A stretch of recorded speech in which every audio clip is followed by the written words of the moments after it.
Wait, তোমরা কি এখনো সানস্ক্রিন ব্যবহার করছো নাকি স্কিপ করছো? যদি স্কিপ করে থাকো তাহলে এই ভিডিওটা তোমাদের জন্য।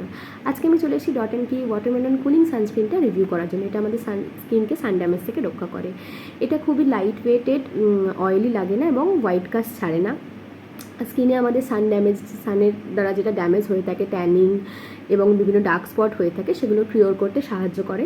এটা খুবই অ্যাফোর্ডেবল, ডেলি ইউজের জন্য খুবই ভালো। তোমরা এখনও দেখতে পারো এর বেসটা একটু সামান্য জেল বেস হয় এবং সঙ্গে সঙ্গে স্কিনে অ্যাবসর্বও করে যায়, যাতে যারা ডেলি ইউজ করে তাদের পক্ষে খুবই ভালো। আর বর্তমানে আমাদের কলকাতায় বিশেষ করে যেরকম হিউমিডিটি, তাতে এই সানস্ক্রিনটা স্কিনে অ্যাবজর্ব করে যাওয়ায় কোনো ওই অয়েলি বা ঘাম, যেরকম মুখ থেকে ঘাম পড়ে সেরকম ফিল হয় না, মানে হেভি ফিল হয় না। এটা খুবই লাইট ওয়েটেড সানস্ক্রিন, তোমরা চাইলে ইউজ করে দেখতে পারো। আমি এটা রিভিউ করতে এসেছি যখন, আমি এটা ইউজ করেই তোমাদের রিভিউ দিচ্ছি।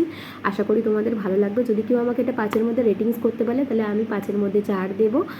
আর তোমরা কি এখনও এটা ইউজ করেছো? যদি ইউজ করে থাকো তাহলে আমাকে অবশ্যই কমেন্টে জানাও। আর এরকম ভিডিও চাইলে আমাকে চ্যানেলটা ফলো করে দিও। Thank you, tata, by.